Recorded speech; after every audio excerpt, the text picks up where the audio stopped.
It may not be a glamorous job, but with unemployment for 15 to 19-year-olds running at nearly double the state average, it's work. You do get to meet a lot of people. You've got to be happy to your customers to get the sales, so no, it's quite good.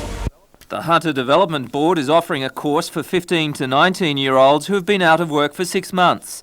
There are 36 positions for the one-week course, but only 3 people have applied. We were very surprised, I suppose, given the numbers that have applied for our other courses earlier on in the year. We feel that there are people out there who could benefit by this course, so yes, we were amazed. Kmart at Waratah has been seeking 15 to 17-year-old checkout operators. It has been forced to employ 15 people, all 19 years and above. The award wage for 15-year-olds is $128 per week. For 19-year-olds, it's double that rate.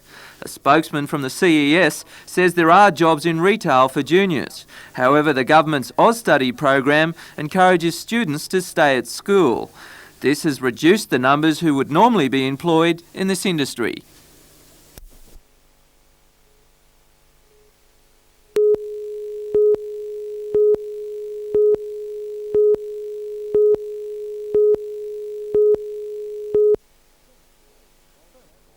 First call for the Rolls-Royce Silver Spur this morning was on Merewether High, where Sir David and Lady Martin met school captains, prefects and staff before signing the first of many visitors' books for the day and then addressing a full formal assembly of pupils in the auditorium.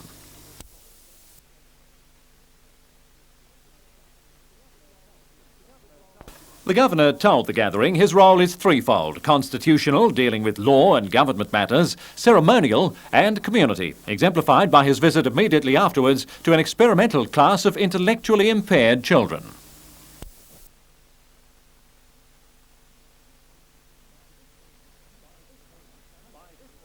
By this time, hunger was very much on the viceregal mind, and with not a teacup in sight at the tuck shop, Sir David and his entourage set out for the TAFE Food School at Hamilton. The Governor learned how to make marzipan log, first having to get appropriately decked out before entering the bakery. And here Sir David performed an important function. It's tradition that where bread is baked, a dignitary breaks the first loaf. Well, it is 4 years late, but still this was no less than the Governor doing the honours. Proving that it's the place where women dominate, it was Lady Martin who had all the questions when the tour reached the kitchens. Lunch with aldermen and TAFE officials was seafood entree, steak and then chocolate cake, the wines Lindemann Chardonnay and Wyndham Bin 444. The dishes were done by the time Sir David and Lady Martin reached their next stop, St Joseph's Home at Sandgate. Again, official welcomes, but the Governor was quickly inside to meet the folks, helping May Dan paint her papier-mâché pig, and also meeting the oldest of the 158 residents, 105-year-old Veronica Phillips.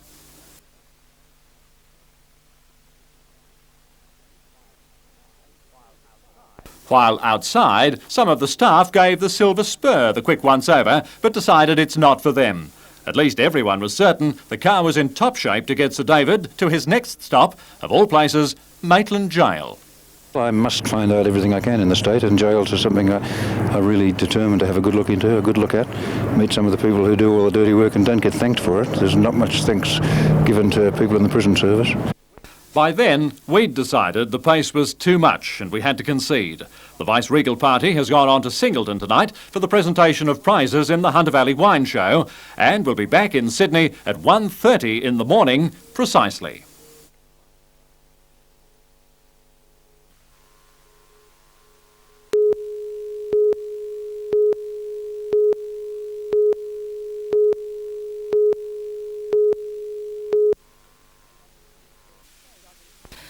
Judging for this year's show was tough, with 690 entries, nearly 100 up on last year. Judging took place in a mess hall at Singleton Army Base, with veteran judge of all 16 Hunter Valley wine shows, Graham Gregory, as chairman of judges. It was the first year Lindemans had entered, and the first year that 2 top perpetual trophies had been awarded for the show's overall winners. Lindemans took out the Petri Drynan Perpetual with a 1970 Semillon, despite a particularly wet season. With the Semillons we had some lovely well-made wines. The intensity of flavour wasn't quite as high. as it has been in previous years, and that possibly is a reflection of the particular season. You know, we had a fair bit of rain last year prior to vintage. It dried up at vintage time, fortunately, and the Balmains were good. But you know, those wet conditions obviously did affect the Semillons to some degree. But there's still some lovely wines there. Mount Arrow, formerly Arrowfield, won the Douglas Seabrook Memorial Perpetual for the best dry red wine of the show, with its 1988 Cabernet Sauvignon.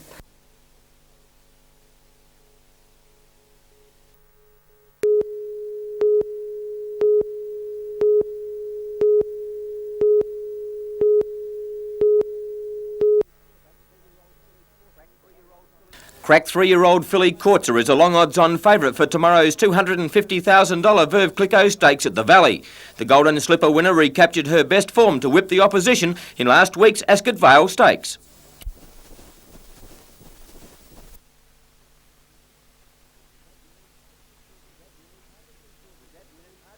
With that win, it's hard to see Courtser being beaten, and Gary Harley feels that her main threats will come from Sister Canny and Dancer's Choice.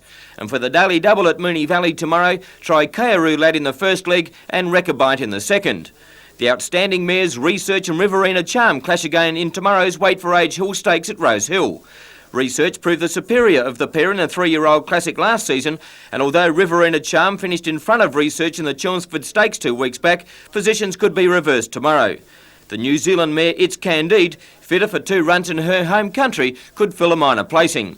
And for the daily double at Rose Hill tomorrow, Gary thinks Research in the first leg, which is race 6, and Cold Diesel in the second leg, race 7.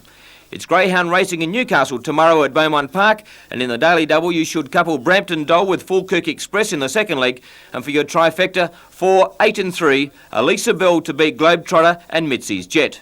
Trotting at Maitland tomorrow night and the daily double will be run on races 3 and 4. Try Carolta Hit in the first leg and Sapling Ship in the second leg. And for the trifecta, which is on race 3, 7, 4 and 10, Carolta Hit to beat Bavarian Band and Red Cherokee. Let's hope you back more winners than I did during the week.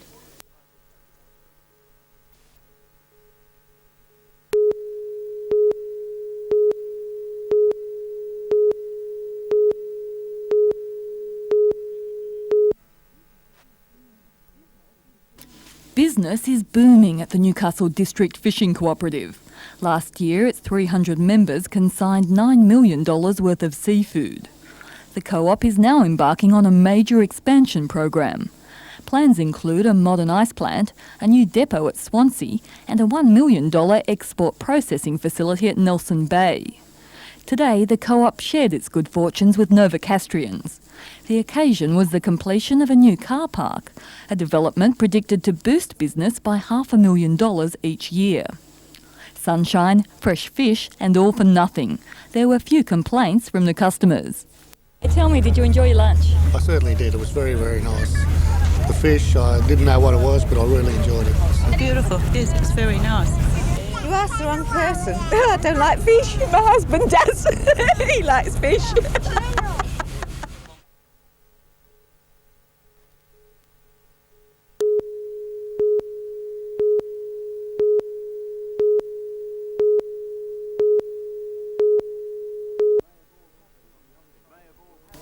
It may have all happened on the other side of the world 49 years ago, but the Battle of Britain has come to symbolise heroism in war.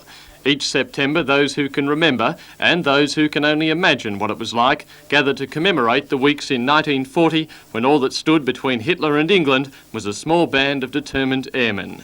We should reflect upon what may have happened, what would have happened if the Allies had not been successful, and especially if the Battle of Britain had been lost. 21 who flew were Australian, 13 were killed, including a Newcastle pilot.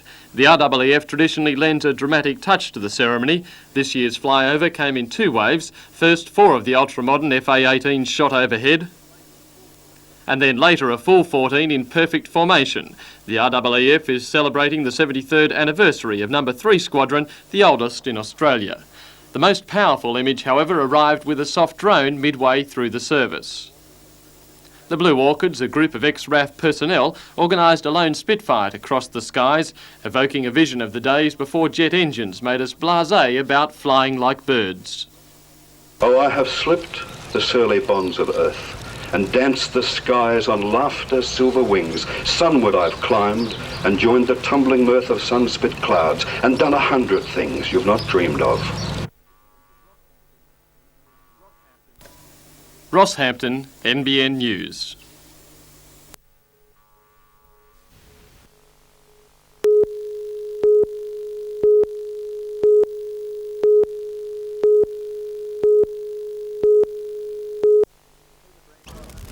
The Peter Brand Charity Cup Day was a chance for many sporting identities to get together, have some fun and at the same time help in the continued efforts of our surf lifesavers.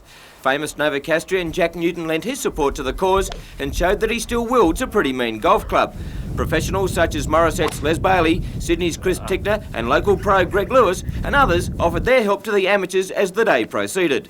167 golfers hit off during the day and at this stage it looks as though around $3,000 has been raised.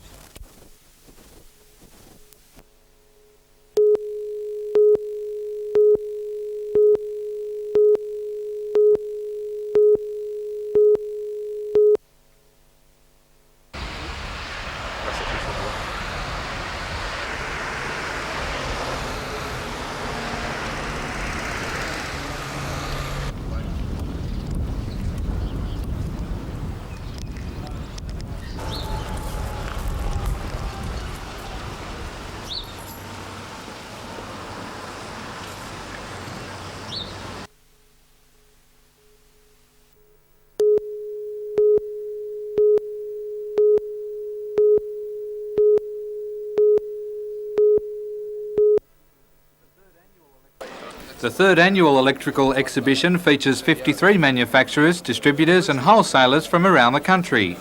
The rapid industrial and housing development in Newcastle and on the Central Coast makes the area the largest market for electrical goods in New South Wales outside Sydney. The Electra Show is designed to encourage manufacturers and suppliers to seriously look at the region for future expansion. Featuring prominently in the exhibit is the latest in earth leakage protectors. The protectors are designed to cut off power supply in 30 milliseconds, preventing a fatal shock. It's expected the protectors will become mandatory in all new homes from early next year. The show will be open all day tomorrow to the public at the Newcastle Showground.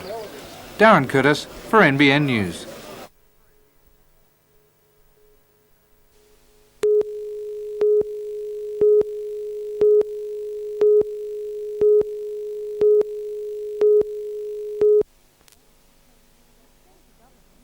The state government has ruled out helping Lake Macquarie Council buy land at Green Point. Instead, it advises council to do a deal with the developer.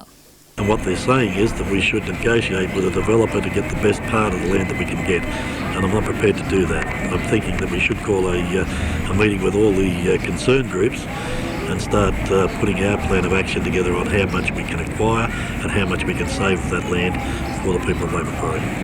And on the other side of the lake, the Morissette Hospital site, a likely target for the government's planned sell-off of public land. Yes, it's stupid. I mean, they're trying to sell land on one side of the lake and we're trying to buy land on the other side of the lake, and they're trying to tell us that council should go ahead and do this and while they sell off the land on the other side. It's crazy. If we're going to maintain the parkland around the lake, then obviously the land that we hold in the public domain should stay there. To add insult to injury, the government has indicated it will help Sydney City Council buy harbour foreshore land. To Alderman Welsh, this smacks of bias towards Sydney at the expense of Lake Macquarie. It sort of makes it Sydney instead of Newcastle, Sydney, Wollongong, which New South Wales should be. In fact, Lake Macquarie doesn't even get a look into that lot.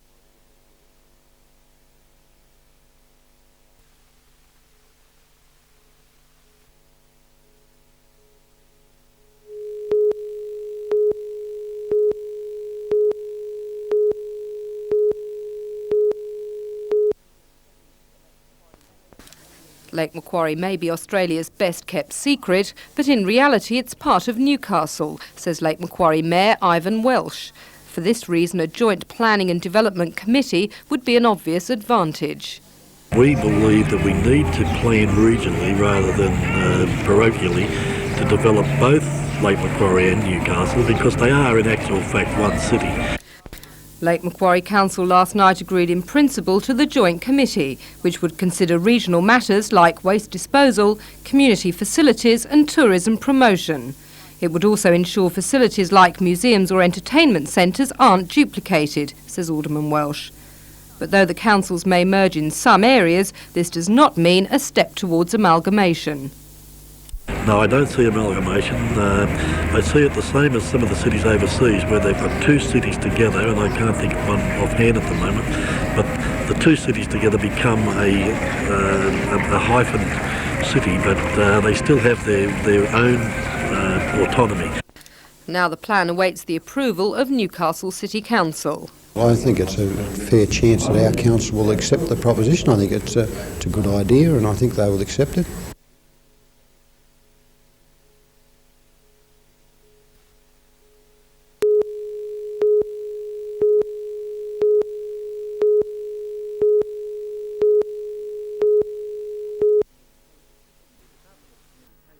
The Department of Communications wants, at some time in the future, to shift NBN from its present VHF Channel 3 to a new UHF channel. But coverage of UHF is known to be limited by terrain, and a similar frequency move by Channel 4 in Wollongong has resulted in black spots where viewers have been left without television.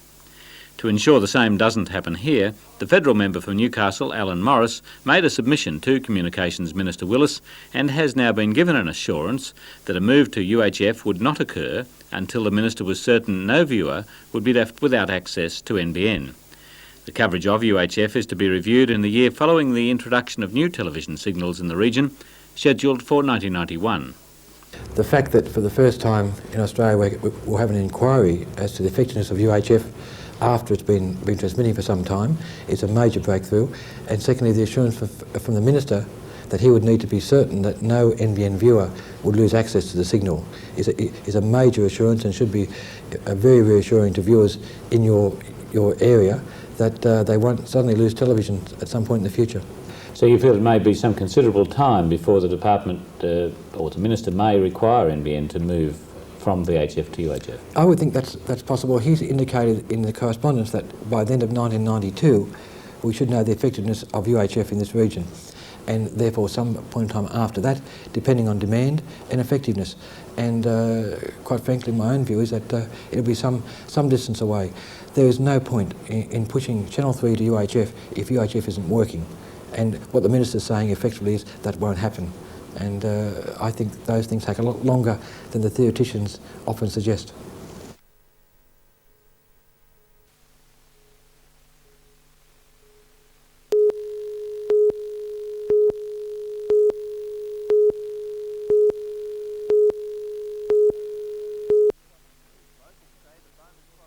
Locals say the Balmain's Crossing Bridge, 10 kilometres northwest of Jerry's Plains, is trouble just waiting to happen. They say last night's fatality verifies that. It just echoes the thoughts and feelings of the community of Jerry's Plains and surrounding areas that this bridge on such an important road as Main Road 213 is just not up to the standard required. According to Constable Graham Cady, who was on the scene 15 minutes after the crash, the driver came onto the bridge at speed, bounced on the uneven surface and simply lost control. Gone across the bridge and hit the timber base a couple of times before he's actually gone over and flipped and hit the concrete pylons on the other side. The truck's then turned over and the cabin of the truck was submerged. The cabin of the 3-tonne tabletop truck immediately filled with water. Miraculously, 2 passengers were able to drag one another free. The driver, 41-year-old Kevin Collier, was trapped. I can remember just going out of control. I put my hand up over my face so I was going straight for the dashboard to cushion the blow. And the next thing I can remember is Bruce pulling me out of the water by the scruff of the neck. 2 hours after the crash, rescue workers freed the body of the driver. Only 3 weeks ago, NBN News reported a visit by Transport Minister Bruce Baird to the crossing. Mr Baird said he was shocked by the state of the bridge and that work would begin in 3 years to renew it. Locals fear more tragedies if something isn't done sooner. We realise, of course, that planning takes some time, and of course government departments sometimes move far more slowly than others, other forms of enterprise. However, I think with the second death in the last 12 months on this bridge, it is time that the Road and Traffic Authority perhaps speeded up their decision-making processes and move the priority of this bridge forward. I think it's a shocking bridge. It's that road goes through some of the best country in the Hunter Valley, and it's a tourist spot, a tourist route out there, and that bridge is 100 years out of date. It's something that's got to be done before it claims more lives.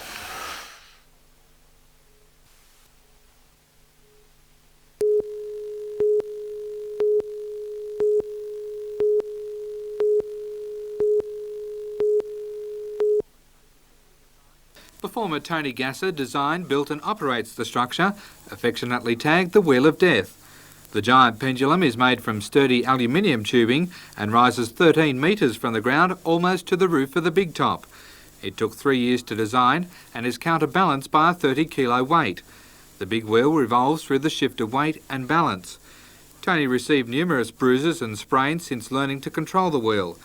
The act is even more dangerous because no safety net or harness can be used. There is no way of using a net or a safety harness because it would get tangled up, and with the net it would just have to cover the whole tent because, as you can see, the wheel is up there, it's over there, it's there, so there's no way of doing it. Tony says the wheel is the only one of its kind in the world and has established Silver's Circus on the international arena. However, Tony is keen to improve the act to draw those extra gasps from the crowd. Oh yeah, we've altered it once already. I'll alter it once more after this season because it takes a long time of planning and just fine-tuning it, making it a bit better.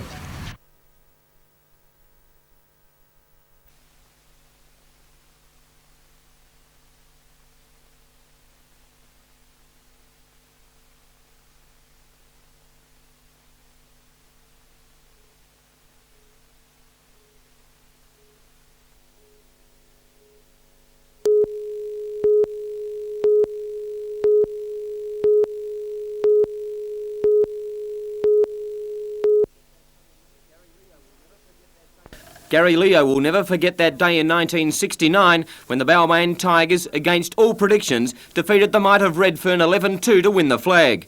The young front rower was a Balmain boy through and through and went on to play over 350 club games with the Tigers, a Balmain record until last year. Gary also played one game for his state, but that grand final still holds special significance in Gary Leo's life. It's probably the greatest memory I've ever got in rugby league. I think it's something that lives with you forever. It's that doing that lap around Sydney Cricket Ground, holding the shield up was just unbelievable. I think it'll, the greatest moment I've ever experienced. Gary left Sydney to coach North Newcastle in the mid-70s, fell in love with the still city and stayed. Now after 20 years, his beloved Tigers have got a great chance of grabbing the Winfield Cup, but he feels the old atmosphere of Tiger territory may have waned a little. Now the people down there, the people who live in Balmain, it's a bit of yuppie territory down there now, but I know when we were down there it was all locals, and the atmosphere in the town was just unbelievable, and the atmosphere at the Leeds Club after the game was even better. They were spilled out over on Victoria Road. They caused traffic chaos and everything. It was just an unbelievable day. Balmain by how many? Oh, I think 10 or 12.